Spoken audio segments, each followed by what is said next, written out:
तो आपको मुक्ति मिल सकती है और खाता बराबर नहीं होगा। जब तक खाता बराबर नहीं होगा कर्मों का, तब तक आपको बार बार बार बार बार बार आपको जीव बन के आना पड़ेगा। माँ के गर्भ में 9 महीने नरक में रहना पड़ेगा। इस 84 के बंधन से आप छूट नहीं सकते। क्यों? इसका प्रमाण है, बिन भोगे छूटे नहीं कर्म गति बलवान। कर्मों की गति इतनी बलवान है कि वो बिना भोगे छूट नहीं सकती।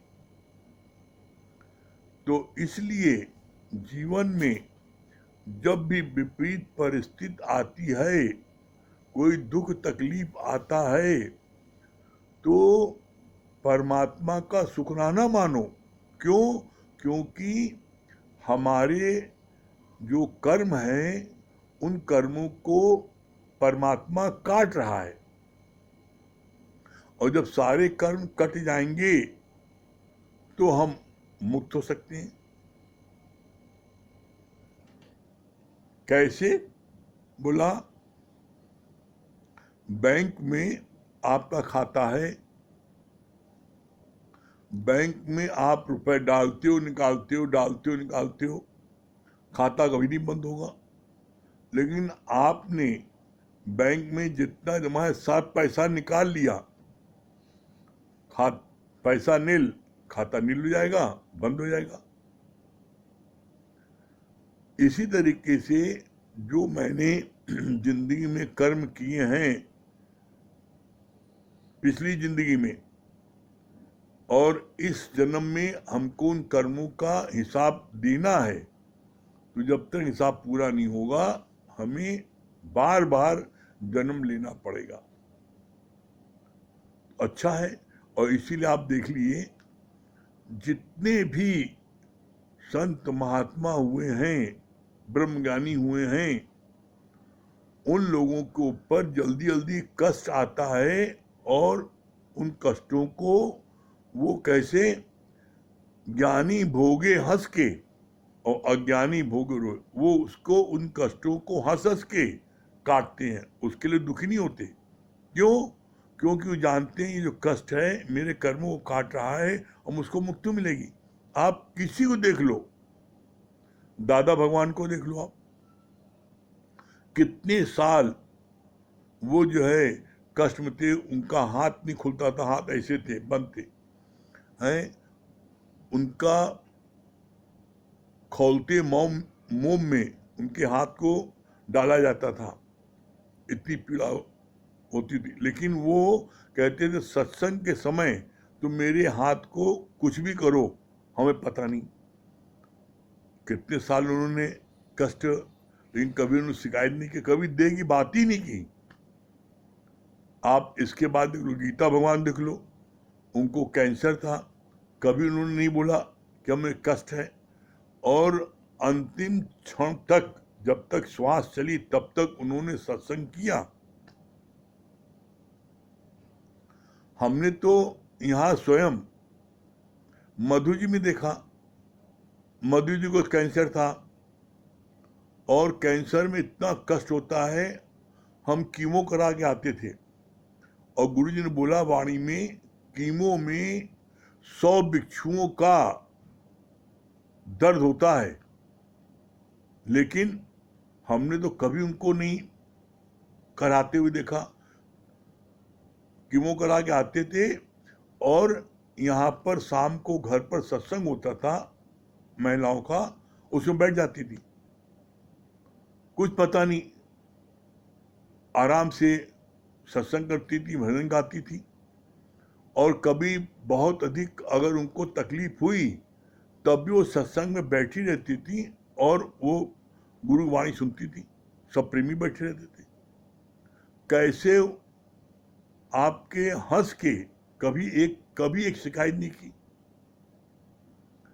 इसी तरीके से हमारे प्रमला भगवान में, गुरु जी में,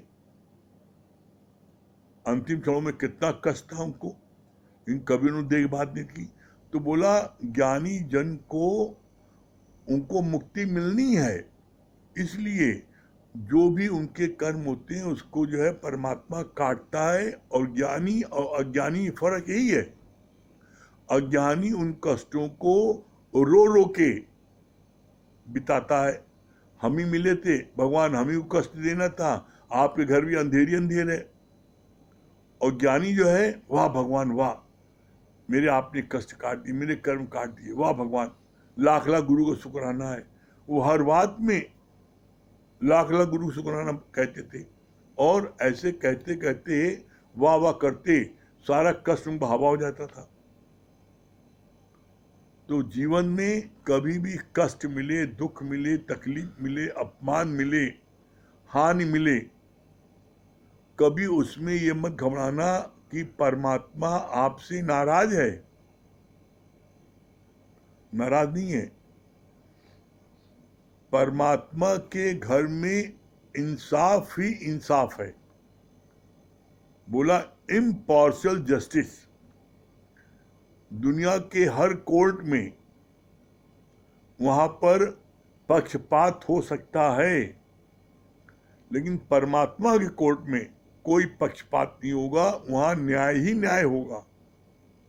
और कोई भी हो, परमात्मा सबके साथ में न्याय करता है, किसी के साथ में पक्षपात नहीं करता, चाहे उसका भाई हो।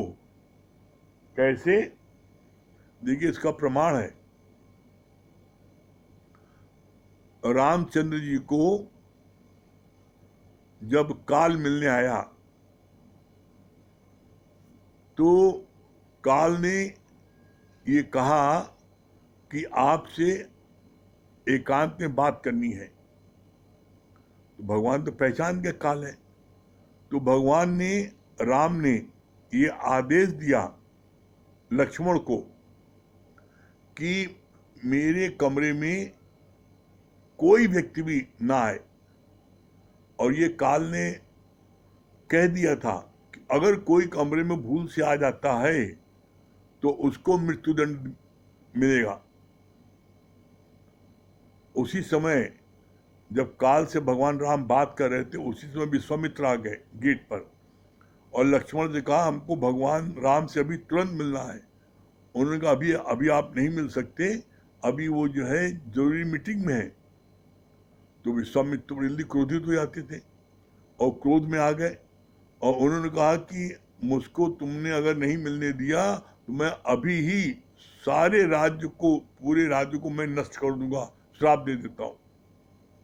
तो लक्ष्मण जी जो है, उन्होंने मन में विचार किया कि अगर हम अंदर जाते हैं कमरे में तो हमें मृत्युदंड मिलेगा, अकेले मैं मरूंगा, मुझको सजा मिलेगी। और यदि मैंने जाने नहीं दिया तो ये पूरे राज्य को ही नष्ट कर देंगे, इनके में इतनी शक्ति है। तो उन्होंने जाने दिया और जब जाने दिया तो काल को देखा तो उन्होंने कहा कि जिसको काल देख लेता उसकी मृत्यु होना, उसको मृत्युदंड देना जरूरी है। अब राम ने कहा ये क्या किया तुमने? तो राम ने कहा भाई मृत्युदंड को दिया जाएगा।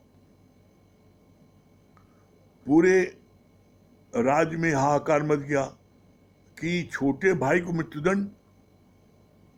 तब पंडितों से मशवरा किया गया कि इसका क्या उपाय है, सजा तो मिलेगी। तब पंडितों ने शास्त्रों को देखने के बाद ये बताया कि किसी का आप त्याग कर दो, राज से निकाल दो, त्याग कर दो, तो मृत्युदंड के समान है। तब जो है पंडितों की बात मान करके राम ने लक्ष्मण को त्याग दिया, जो मृत्युदंड के समान था। तो कहने का अभिप्राय ये कि भगवान होते हुए भी वो कुछ पक्षपात नहीं कर पाए। क्यों? भगवान के घर पर क्या है? न्याय ही न्याय है। तो इसलिए कभी परमात्मा से विश्वास नहीं उठाना, गुरु पर से विश्वास नहीं उठाना, तो निश्चित आपको आनंद की प्राप्त होगी। ठीक है, चलिए, हम लोगों का गीता का चल रहा था और गीता का दूसरा अध्याय चल रहा था। कल पढ़ा गया था उसको उसको 4 लाइन पढ़ देते हैं, तब आज पढ़ते हैं। कल पढ़ा गया था, तुम कहते हो हम एकांत में बैठकर भजन करेंगे, पर एकांत में तुम्हें भूले बिसरे सारे ख्याल आएंगे। इसीलिए गुरु नानक साहब ने कहा है, प्रभु का सिमरन साधु के संग। दादा भगवान ने कहा, यह है राजयोग, rich live rich die poor, live rich die poor. Lakshmi को तुम तिजोरी में रखते हो, उसको घुटन नहीं होगी। सही तरह से जीना गुरु सिखाता है। यहां तक कल हो चुका था। इसके आगे है, हसंदियां खेलंदियां खाबंदियां भी छोबे मुक्त। क्या बोला? ऊपर की लाइन को ध्यान से समझिए। पहले ऊपर की लाइन क्या लिखी है? ऊपर की लाइन पूरी होने पर तब ये नीचे लाइन होगी पूरी। ऊपर की लाइन क्या बोला है? सही तरह से जीना गुरु सिखाता है। सही तरह से जीना गुरु सिखाता है। जब हमें गुरु से ज्ञान प्राप्त हो जाता है और सही तरह से हम जीना जान जाते हैं, तब मंजिल को कैसे प्राप्त करते हैं? तब मंजिल को प्राप्त करने के लिए बोला गया है, हसंदियां खिलंदियां खावंदियां, हंसते खेलते कूदते खाते पीते भी छोबे मुक्त। तो आप क्या है? हंसते खेलते कूदते खाते पीते आप मंजिल को प्राप्त कर लेंगे और मुक्त हो जाएंगे। कब? जब आप ज्ञान को सही ढंग से गुरु से समझोगे। अगर ज्ञान को सही ढंग से आपने नहीं समझा तो आपको बार बार आप कहोगे जीवन बड़ा कष्ट है, बड़ा बेकार जीवन है। लेकिन जब ज्ञान को आप जान जाओगे गुरु के मुख से, तब आप जो है मंजिल प्राप्त करो। कैसे? हंसते खेलते कूदते खाते पीते मौज मस्ती लेते हुए आप मंजिल को प्राप्त कर लोगे। फिर बोला, दुख सुख जिस सम दृष्टा, नानक पाप पुण्य नहीं लिया। क्या बोला? जो जीवन में दुख सुख को समदृष्टि से देखता है, उससे प्रभावित नहीं होता, तो उसके खाते में, नानक साहब ने बोला, उसके खाते में कोई पाप पुण्य नहीं आता। पाप पुण्य उसी के खाते में आता है जो दुख सुख को लेते समय वो बुराई करता है, जिससे दुख मिलता है उसके लिए कोई न कोई बददुआ देता है, कोई न कोई बात अपशब्द बोलता है, कर्म बनाता है। सुख मिलता है उसमें फंस जाता है। तो बोला, दुख सुख जिस सम दृष्टा, जो दुख सुख में समान रहता है, दुख सुख में विचलित नहीं होता है, तो उसके लिए बोला गया है, नानक पाप पुण्य नहीं लिया। तो उसके, नानक ने बोला, उसके खाते में कोई पाप पुण्य नहीं आता है। फिर आगे बोला, जैसे कीचड़ में कमल खिलता है, जैसे कीचड़ में कमल खिलता है, ऐसे ही जगत में रहो, पर इतना उपराम होकर कि तुम निर्लेप होकर चमको रहो, तुम निर्लेप होकर चमकते रहो। दुनिया की निंदा तुम्हारे लिए खाद का काम करेगी। कितनी अच्छी बात बोली। बोला, जैसे कमल कीचड़ में खिलता है, कमल जो है भुरभुरी में नहीं खिलता, कमल खिलता है कीचड़ में। तो कीचड़ जो है वो कमल की खाद है, कीचड़ कमल की खाद है। कीचड़ में ही कमल खिलता है, लेकिन कीचड़ से उपराम रहता है, कीचड़ उसको लगती नहीं है। इसी तरीके से जगत में आप रहो, जगत आपके लिए खाद का काम करेगा। क्यों? लोगों का काम कहना, लोग कुछ न कुछ कहेंगे, आपको कोई न कोई कुछ न कुछ जरूर बोलेगा। आप चाहे उनके लिए अपने खून का आखिरी कतरा दे दो, तब भी कुछ न कुछ बोलेंगे, तुमने ये गलत किया। तो वो खाद काम करते हैं, वो हमको वैराग्य दिलाते हैं, अगर हमारी ज्यादा प्रशंसा करें तो उनके मुंह में फंस जाएंगे। तो बड़ा अच्छा है, हमको वैराग्य दिलाते हैं। तो इसी बात को बोला कि आप जो है आप उनके में न फंसने पाओ, इसलिए वो आपको वैराग्य दिलाते हैं और आपकी बुराई निंदा करते हैं। तो बोला अगर आप जगत को ये समझोगे कि ये खाद का काम कर रहे हैं, जब तो आपको प्रसन्नता होगी, आप खुश होगे। और आप ये सोचोगे मेरी निंदा कर रहे हैं, मेरा अपयश कर रहे हैं, तो आप दुखी होगे। आप उनको खाद का काम समझो तो आपको अंदर में क्या है, आपको आनंद मिलेगा, आपको जो है मौज मस्ती मिलेगी, आप उनसे दुखी सुखी नहीं होगे। फिर आगे बोला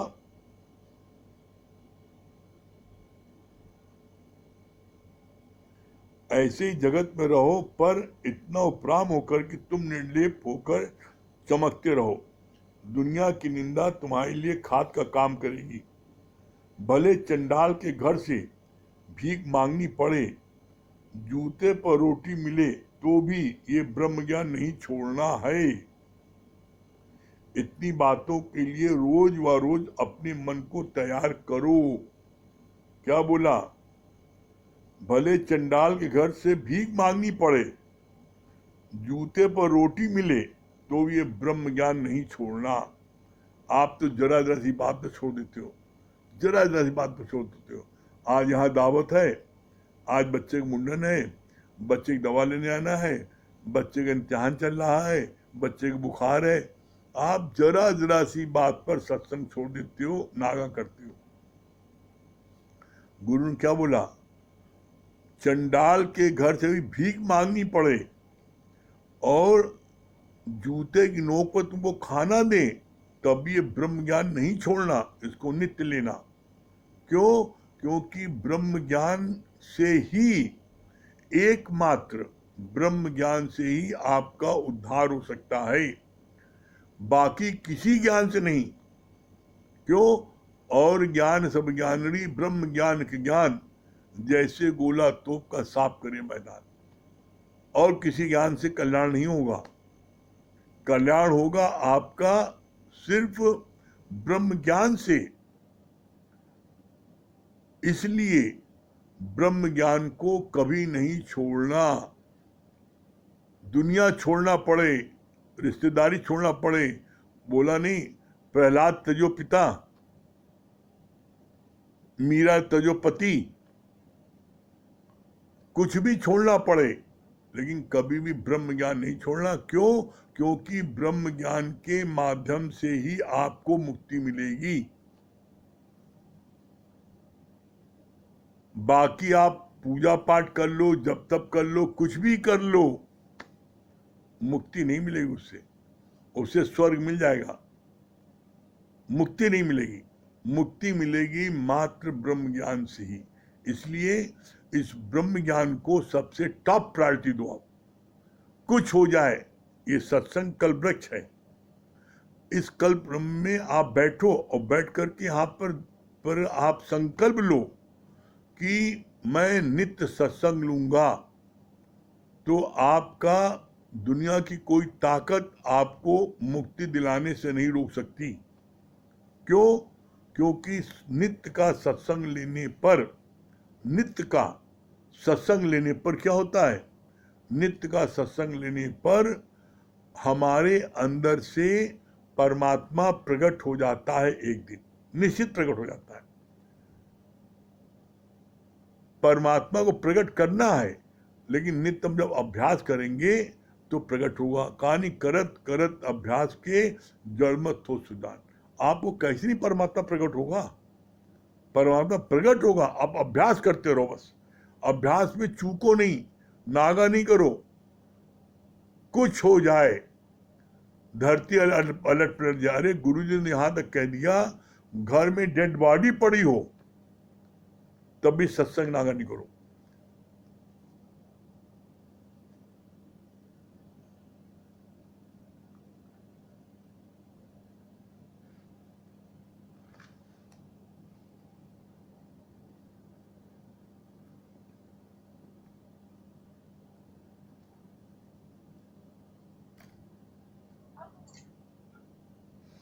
बोला कि भले चंडाल के घर से भीख मांगनी पड़े, जूते पर रोटी मिले, तो भी ये ब्रह्म ज्ञान नहीं छोड़ना है। इसके लिए क्या बोला, इतनी बातों के लिए रोज व रोज अपने को तैयार करो कि कैसी परिस्थिति आ जाएगी, मैं ब्रह्म ज्ञान नहीं छोड़ूंगा। और ये बात हम अपने जीवन के अनुभव से कह रहे हैं आपको। आप सत्संग में अभी इसमें बैठे हैं, ये सत्संग जो है कल वृक्ष है। सत्संग बैठे बैठे आप गुरु जी से प्रार्थना करिए, हे गुरु जी हमको नित्य का सत्संग मिल जाए, हम नित्य का सत्संग रोज लेना चाहते हैं, तो निश्चित आपको नित्य का सत्संग मिल जाएगा। आप अंदर में संकल्प तो करो, तड़पन तो हो, और जब आप सत्संग नित्य लोगे तो एक दिन आपके अंदर से ब्रह्म निश्चित प्रकट होगा, आपको निश्चित मुक्ति मिलेगी। कैसे? इसका प्रमाण है। क्या प्रमाण है इसका? गुरु जी ने बोला, जैसे बहुत मोटा लोहे का गर्डर, उसको आप रोज छीनी हथौड़ी से उसको आप सोचो काटें, अभी हम काट दें, तो वो एक बार छीनी हथौड़ी के वार से नहीं कटेगी, चाहे कितनी जोर से मारो। जब उसी मोटे गर्डर पर आप जो है 100 बार 200 बार आप मारते हो, रोज मारते हो, हथौड़ी छीनी से वार करते हो, तो एक दिन चाहे वो 200 बार में, चाहे वो 300 बार में, चाहे वो 500 बार में, वो कट जाता है। ऐसा नहीं न कटे, कट जाता है। तो इसी तरीके से जब हम रोज गुरु का ज्ञान गुरु मुख से प्राप्त करेंगे तो निश्चित आपके अंदर से वो ब्रह्म प्रकट होगा और आपको मुक्ति मिलेगी। फिर आगे बोला, बहुत अच्छी बात, कई लोग मन को बस में करने के लिए बाहर के साधन करते हैं, तो भी अंदर से उनका रोग समाप्त नहीं होता। मन को बस में करने के लिए बाहर के साधन करती हैं, तो भी अंदर से उनका रोग समाप्त नहीं होता। कैसे? इसका एग्जाम्पल दिया, जैसे मिठाई की प्लेट टेबल पर रखी है, 4 लोग बैठे थे, किसी ने मिठाई नहीं खाई, पर इसका कारण सबने अलग अलग बताया। किसी ने कहा कि भूख नहीं थी, किसी ने कहा बहुत प्यार से कहते तो शायद खा लेते, एक ने कहा मेरे को डायबिटीज थी। तात्पर्य ये कि मिठाई खाने की चाहना तो किसी के अंदर भी नष्ट नहीं हुई थी।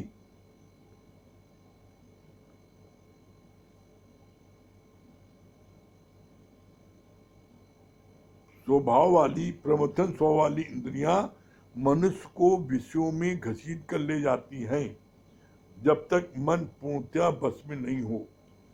तो बोला, मन को बस में करने के लिए लोग कोई पूजा करते हैं, कोई जल में खड़े होते हैं, कोई समाधि लगाते हैं, कोई व्रत रखती हैं, मतलब मन को बस में करने के लिए बहुत प्रकार के बाहर से साधन करते हैं। पूजा पाठ, जप तप, दान पुण्य, तीर्थ, बहुत तरह तरह के लोग कार्य करते हैं, लेकिन किसी प्रकार का कोई भी बाहर का कार्य करने पर मन बस में नहीं होता है। मन बस होता है गुरु के ज्ञान से, और एकमात्र सतगुरु में ये शक्ति है जो आपके मन को बस में करा देगी। कैसे? बोला, सतगुरु बस क्या है? मन मारन की औषध सतगुरु देत बताए। किसी के पास में मन को मारने की औषध है ही नहीं, एक सदगुरु के पास है। हम जब सदगुरु की शरण जाते हैं तो हमको वो औषध मिलती है। वो औषध क्या मिलती है? हमको औषध मिलती है कि तू ब्रह्म है, और ब्रह्म होते हुए तुम्हारे अंदर में मन में किसी चीज की चाहना हुई कैसे? कैसे? जैसे बोला भगवान ने man minus desire equal to God, और man plus desire equal to dog. मतलब क्या हुआ, अगर आपके अंदर में कोई चाहना नहीं है तो आप परमात्मा हैं, और कोई चाहना है तो आप कुत्ता हैं। तो इसके लिए इसका प्रमाण गुरु ने दिया आगे। क्या प्रमाण दिया? चाह चमारी चिमड़ियत नीचन से नीच, और तू तो पूर्ण ब्रह्म था यदि चाह न होती बीच। अरे आप तो पूरे ब्रह्म ऑलरेडी हो, आप ब्रह्म से जीव बने क्यों? ब्रह्म से जीव बनना पड़ा, एक मन में चाहना आ गई। तो मन में जो चाहना आ गई, तो आपको जब चाहना आ गई और मन के बसीभूत हो गए, तब परिणाम मालूम क्या होगा? तब परिणाम ये होगा, मन आपको बलात्कार से भी अपने मन की बात को पूरा करने के लिए बाध्य कर देगी। ये स्थिति आई कब? ये स्थिति आई कब? जब आप ब्रह्म से जीव बने। जीव बने क्यों? कोई चाहना। तो अपने मन से बात करो, हे चाहना डाइन, तू मुझको ब्रह्म से जीव बनाया, अब जीव से हमको हैवान बनाओगी? और दुनिया की कोई चाहना सिर्फ 2 घड़ी का सुख देती है। दुनिया की कोई चाहना सिर्फ 2 घड़ी का सुख देती है। और गुरुजी ने क्या कहा? जो सुख आए फिर नहीं जाए उसका करो विचार, देखा पागल सब संसार, सुख सुख सुख करता जाए। हर व्यक्ति जो है वो सुख सुख के पीछे भाग रहा है कि सुख सबसे ज्यादा धन में सुख है, धन कमाने भागा जा रहा है। धन कमा लिया, देखा इसमें सुख नहीं ना, तो शादी में सुख है, शादी करने भागा। शादी कर के 10 साल बिता दिया, देखा इसमें सुख नहीं है, तो बड़ी कोठी बंगला बनवा ले, उसमें देखा उसमें 10 साल बिता दिया, उसमें सुख नहीं ना। तब लास्ट में थक हार के आता है और तब कहता है सुख कहीं नहीं है। कहाँ है? संतन शरण पैया। तब वो गुरु के वचन जब सुनता है, तब उसको एहसास होता है कि सच्चा सुख, परमानेंट हैप्पीनेस संतों के चरणों में। चरणों मतलब क्या है? उनके वचनों में है। अब लोग चरण पकड़ के बैठ जाते हैं, सब बात उल्टी पुल्टी ले लेते हैं। अरे गुरु के चरणों मतलब गुरु के वचनों में है। आप गुरु के वचन मानोगे तो आपको आनंद की प्राप्त होगी। आप गुरु के वचन मानोगे तो तब आपके अंदर से ब्रह्म प्रकट होगा। आप दुनिया के सारे सत्कर्म कर लो। ये बात भी हम अपने जीवन के अनुभव से कह रहे हैं आपको। क्या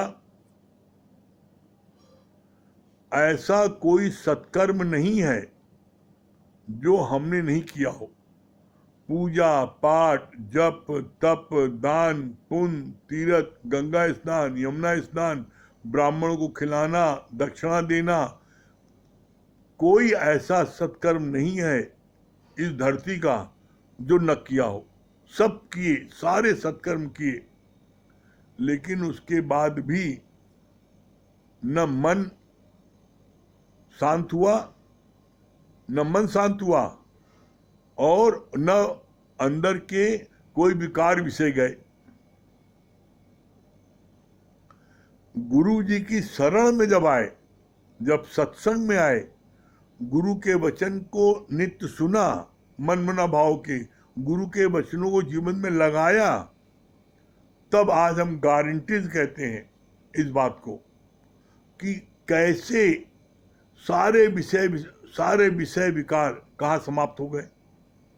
इस बात को हम अपने आप स्वयं नहीं कह सकते कि समाप्त हो गए, लेकिन ऐसा महसूस होता है। इसका सर्टिफिकेट गुरु दे सकता है, हम नहीं। लेकिन आपको अंदर से ये फील होता है, अंदर से आप जानते हैं किसी चीज में आपकी आसक्ति नहीं है, किसी चीज में आपकी आसक्ति नहीं है, इसके मतलब ये है कि आपके सारे विषय विकार समाप्त हो गए। इसका मतलब ये है कि आपके अंदर में किसी प्रकार का किसी राग द्वेष नहीं है। और ये चीज बोला छिपती नहीं है। कैसे?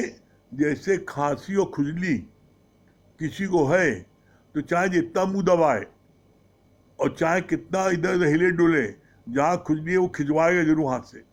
और इसी तरह जहाँ खांसी है आएगी तो चाहे जितना मुंह दबाए खांसी आएगी जरूर, ये छुप नहीं सकती।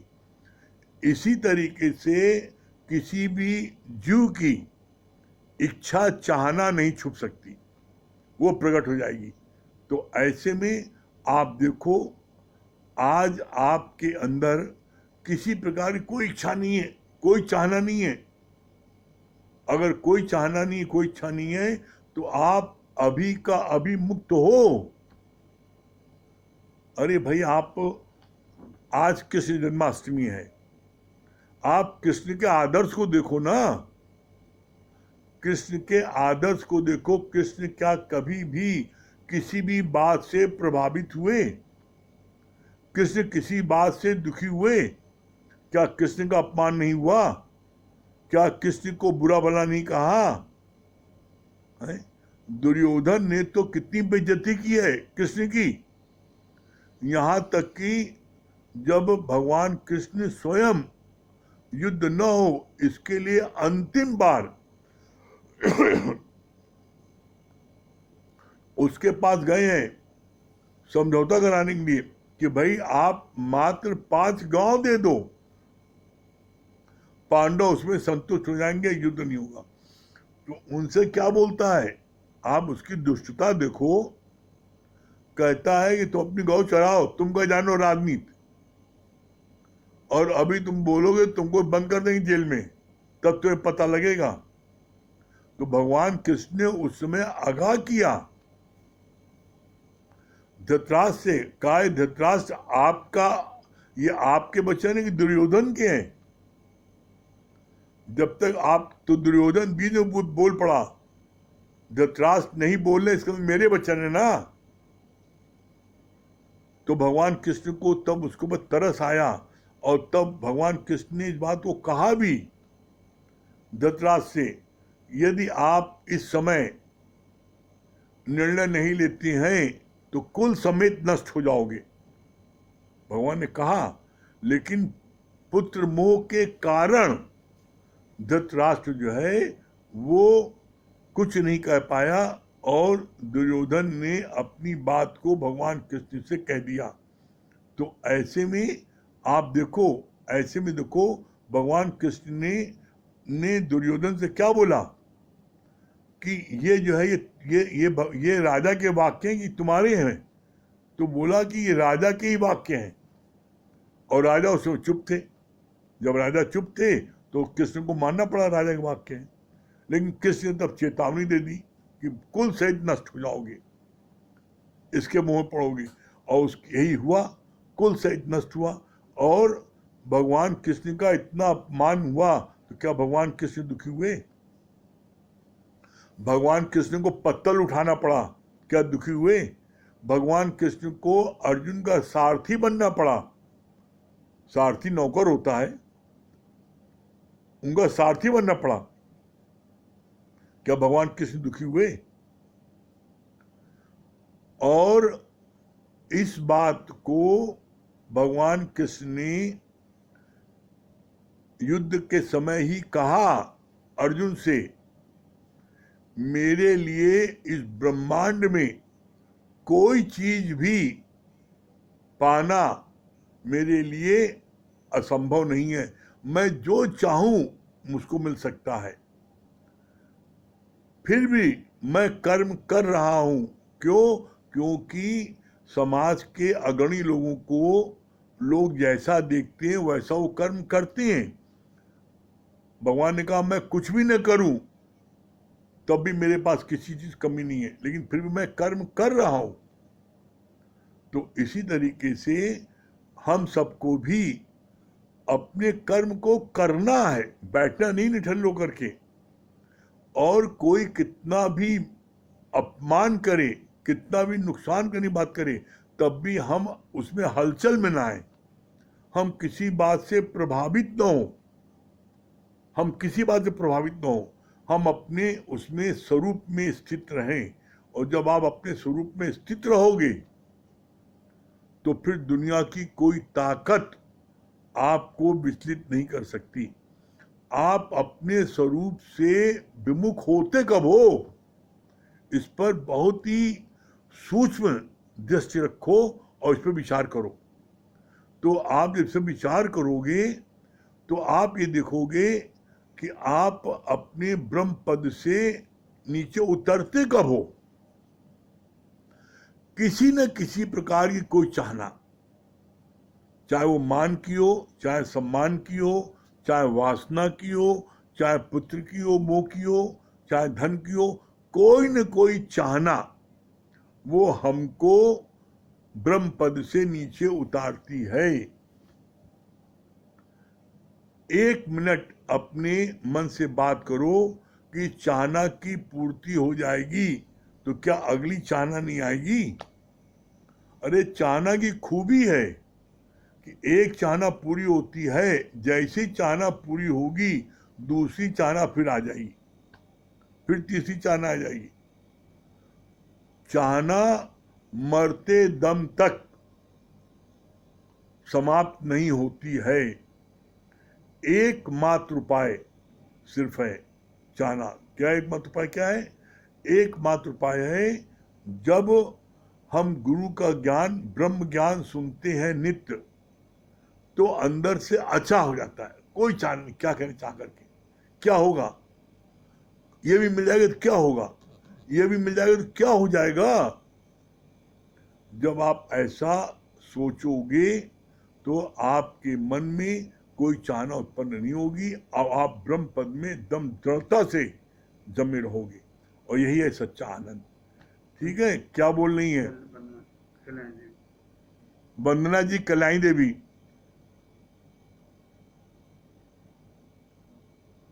हमारी आवाज वंदना जी सुन रही है?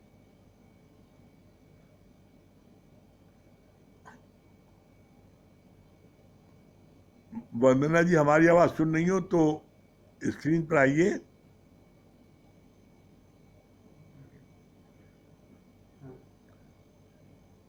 नहीं तो दूसरे मिला दो, शर्मा को मिला दो, योग को मिला दो, नील उनको सुनने न देखो। हाँ आ गई आ गई आ गई, वंदना जी आ गई। हाँ हाँ हरिओम, बहुत देर कर दिया आने में, क्या बात है? यही थे, वो थोड़ा डिस्कनेक्ट हो गया। अच्छा अच्छा अच्छा अच्छा अच्छा, हाँ क्या बता रही हैं, क्या अच्छा लगा? बहुत अच्छा लगा। श्री कृष्ण जी से ये सीखने को मिलता है कि वो जो सांसारिक चीजें हैं वो सबसे मैटर करती हैं कि आप कुछ कैसे खुश और अचीव।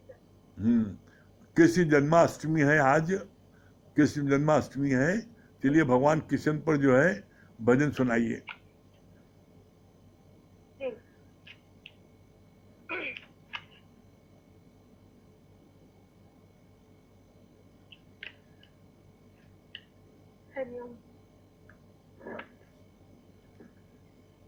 ये श्री कृष्ण गोविंद का एक अलग सेगमेंट है, तथा दूसरी लय है। ये बहुत स्लो में और अत्यंत भाव में श्रद्धांजलि के रूप में दिया गया है। इसकी लय थोड़ा सा डिफरेंट है। आवाज आ रही है? हाँ आ रही है, एकदम आ रही है। आवाज आ रही है? हाँ आ रही है आवाज, ठीक है। श्री कृष्ण गोविंद हरे मुरारी, हे नाथ नारायण वासुदेवा। श्री कृष्ण गोविंद हरे मुरारी, हे नाथ नारायण वासुदेवा। श्री कृष्ण गोविंद हरे मुरारी, हे नाथ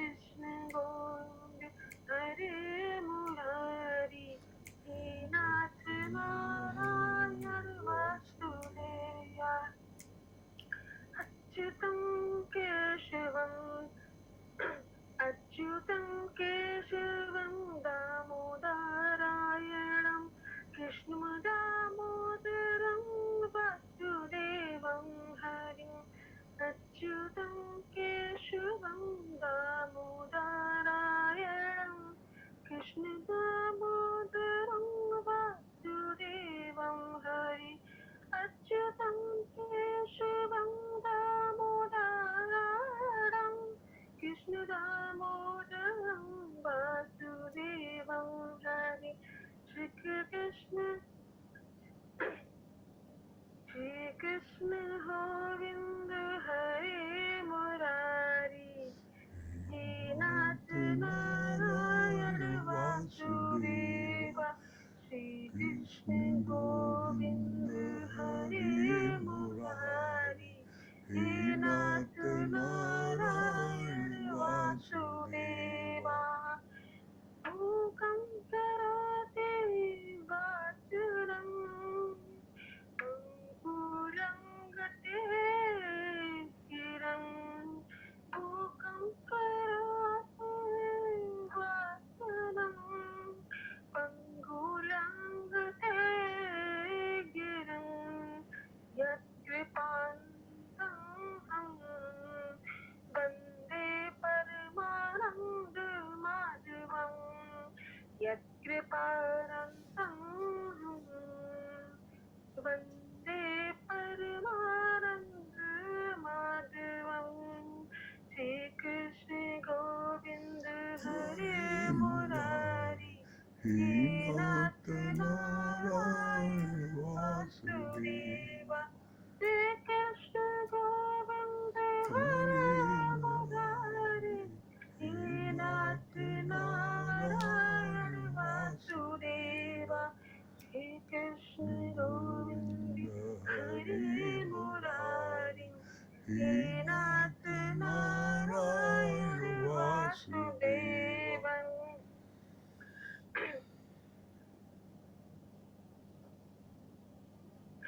मूकं करोति वाचनं पङ्गुराङ्गते गिरं मूकं करोति वाचनं पङ्गुराङ्गते गिरं यत्कृपान्तं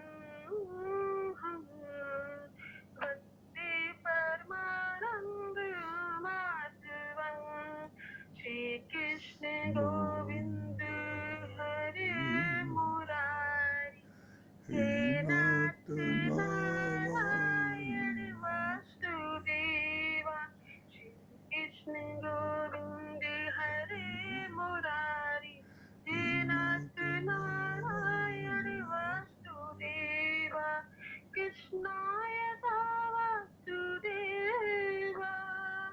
हरि ओम परमात्मने कृष्णाय वासुदेव हरि ओम परमात्मने कळकळे शिराशय गोविन्दाय नमो नमः कळकळे शिराशय गोविन्दाय नमो श्रीकृष्ण गोविन्द हरे मुरारी हे नाथ नारायण वासुदेव हे कृष्ण गोविन्द हरे मुरारी हे नाथ नारायण वासुदेव हरिओम। हाँ शर्मा जी, गाजियाबाद, शर्मा जी। हेलो। हाँ शर्मा जी आइए। आवाज आ रही है साहब मेरी? अरे आप आवाज भी आ रही है और आप दिख भी रहे हैं, बहुत सुंदर दिख रहे हैं। हाँ कृष्ण भगवान के ऊपर सुनाइए कोई सा भजन, कृष्ण जन्माष्टमी उपलक्ष्य में सुनाइए। देखिए कृष्ण भगवान को तो हमने उनकी फोटो देखी है, उनकी महिमा ही सुनी है, आंखों से तो नहीं देखा उनको प्रत्यक्ष में, लेकिन उसकी जगह पर आप मोदी जी को देख लीजिए। हाँ बस सुनाइए। मेरा आपकी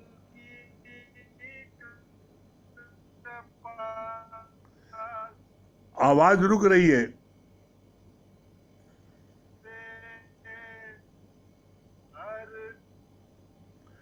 शर्मा जी आपकी आवाज कट रही है, आप थोड़ा नीचे से पकड़िए।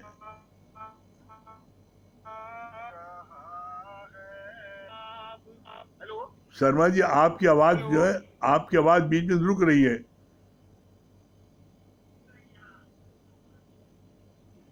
हेलो, हाँ आई आवाज? हाँ, अब आ रही, ठीक है।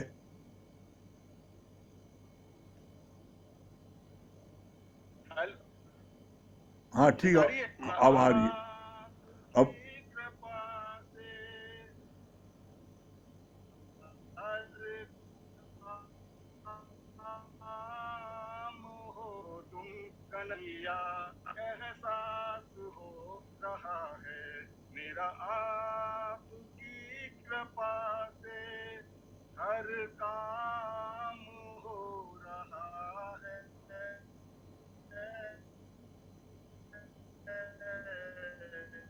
करते आस हो रहा है मेरी जिंदगी भी तू है, तेरे पास क्या कमी है मुझे और अब किसी की दरकार भी नहीं है।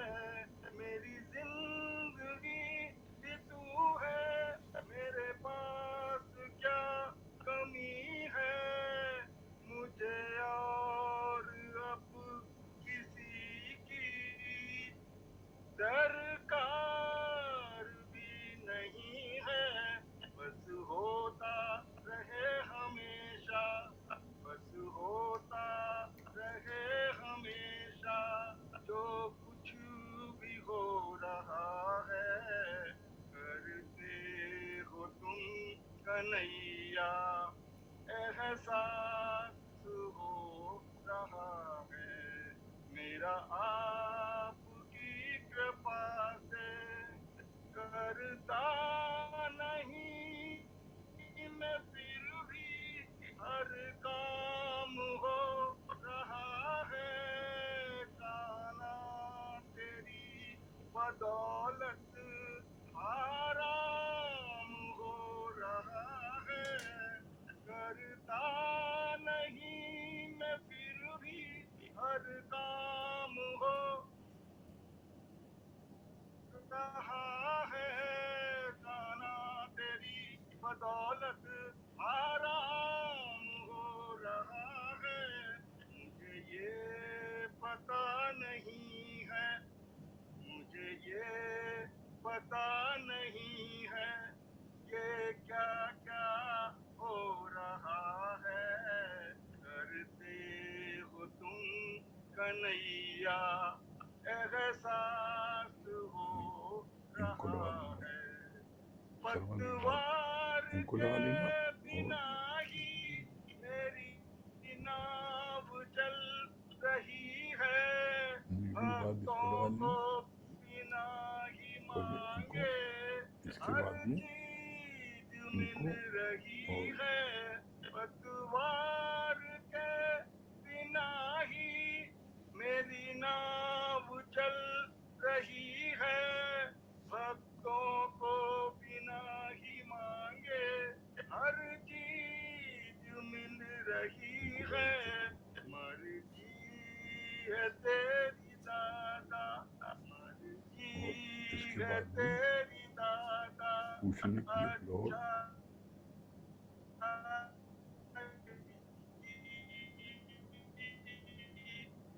हो रहा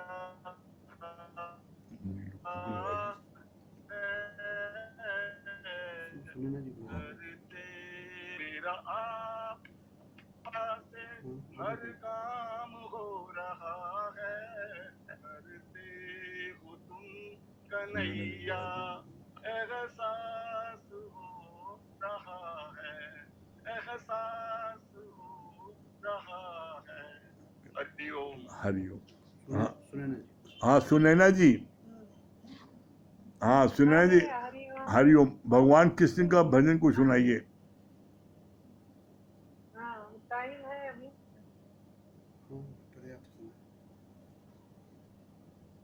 नाही मथुरा में बाजी बधैया, नाही मथुरा में बाजी रे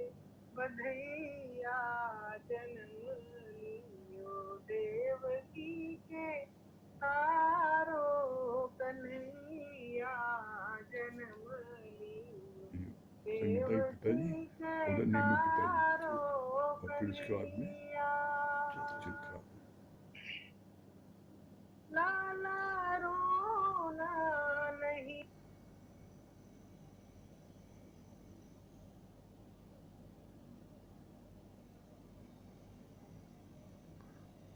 आपकी आवाज नहीं आ रही है सुनैना जी, आपकी आवाज नहीं आ रही है। लाला रोना नहीं बोली मैया, तुझे मार देगा मेरा कंस भैया। खुल गए फाटक टूटी बेड़ी सो गए पहरेदार, खुल गए फाटक टूटी बेड़ी सो गए पहरेदार। आज जेल में जन्म लिया है, आज जेल में जन्म लिया है भक्तों की सरकार। नहीं बाजी शहनाई है, घड़ी कैसी ये आई है। नहीं बाजी शहनाई है, घड़ी कैसी ये आई है। आज गोकुल में बाजे रे बधैया, जन्म लियो यशोदा के कारो कन्हैया, जन्म लियो यशोदा के कारो कन्हैया।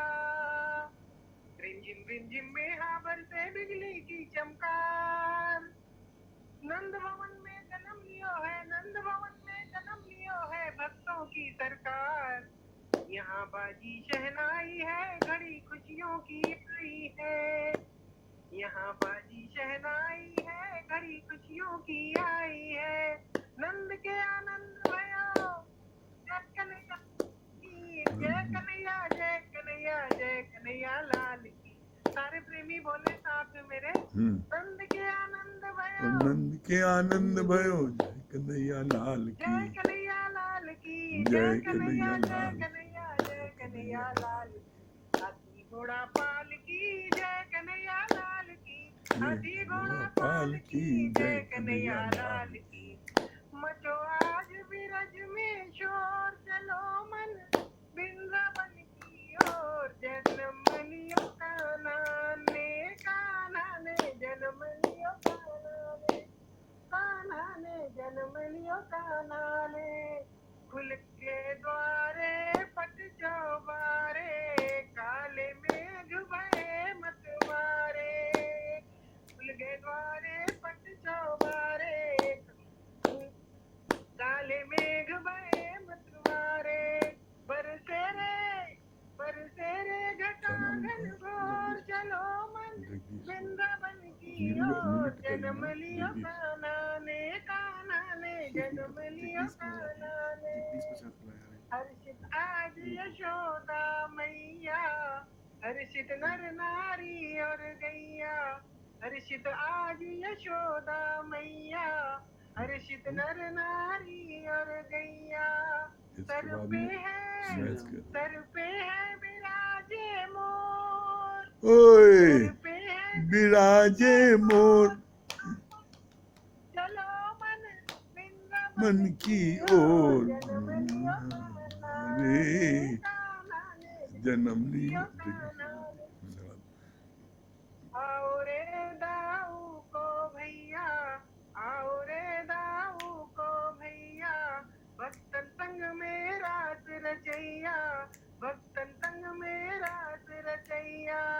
एक नाम है, एक नाम है माखन चोर, एक नाम है माखन चोर। चलो मन वृंदावन की ओर। जन्म लियो कान्हा ने, कान्हा ने जन्म लियो कान्हा ने।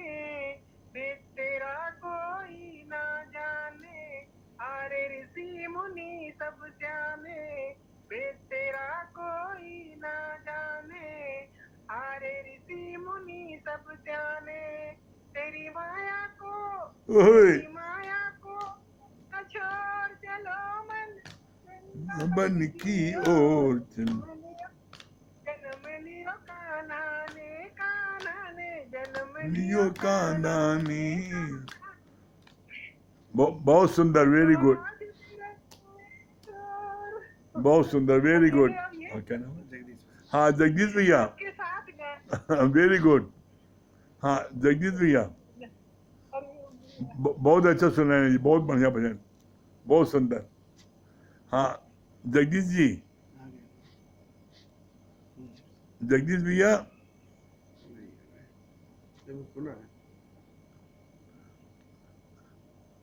जगदीश जी केसरवानी,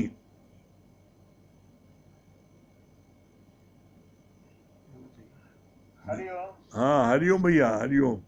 क्या बता रहे हैं, अच्छा लग रहा है? बहुत अच्छा लग रहा है महाराज जी, बहुत अच्छा लग रहा है। बहुत अच्छा लग रहा है। हाँ। आप प्रसन्नचित हैं? जी खूब प्रसन्नचित हैं, हाँ। आनंद आ रहा है? जी जी जी। बहुत सुंदर, वेरी गुड। बस ऐसे प्रसन्नचित रहिएगा खूब। अच्छा, हाँ जी बहुत बहुत बहुत अच्छा लग रहा है। अच्छा, वेरी गुड। नहीं, किसी दिन नहीं छोड़ते हैं। बहुत अच्छा। हाँ राम नरेश बनारस, बहुत बढ़िया लगता है कि राम नरेश बनारस जी। हाँ जी राम नरेश भैया, कैसा लग रहा है? हरिओम, अच्छा लगा। बहुत अच्छा लग रहा है। हरिओम आज कृष्ण भगवान का दर्शन हो गया जी। है, आनंद आ रहा है? हाँ वेरी, बहुत आनंद आ रहा है। बहुत, सुबह शाम भी है, अपना हंसते रहते हैं। वेरी गुड, बहुत बढ़िया। चित्रा जी, हाँ गुरु जी हरिओम। हाँ चित्रा जी हरिओम। हाँ बहुत बहुत बधाई हो हाँ, श्री कृष्ण जन्माष्टमी के लिए। आपको भी बधाई हो। हमारे कृष्ण बहुत अच्छा लगा। आप बता रहे थे कि चार हमारी चिमनी यदि नीचे से ली तो पूरा ब्रह्म था, यदि चार न होती हुई चाहना ही हमें ब्रह्म पद से नीचे उतारती है। हाँ बहुत अच्छी लगती है, बहुत अच्छी हाँ लगा। हाँ, नरेंद्र भैया क्या बोल रहे हैं? नरेंद्र भैया क्या बोल रहे हैं? आपको जन्माष्टमी की शुभकामना। आपको भी सभी भक्तों को, सभी व्यक्तियों को। बहुत सुंदर, आज हम ये वेरी गुड। और भैया लोग क्या बोल रहे हैं? भैया लोग क्या बोल रहे हैं? आप लोग आनंद मिल रहा है? आप लोगों को सबको आनंद मिल रहा है? नरेंद्र भैया सबको आनंद दिला रहे हैं, आप लोगों को आनंद मिल रहा है? हैं? चलिए हरिओम जाप कर लीजिए। ओ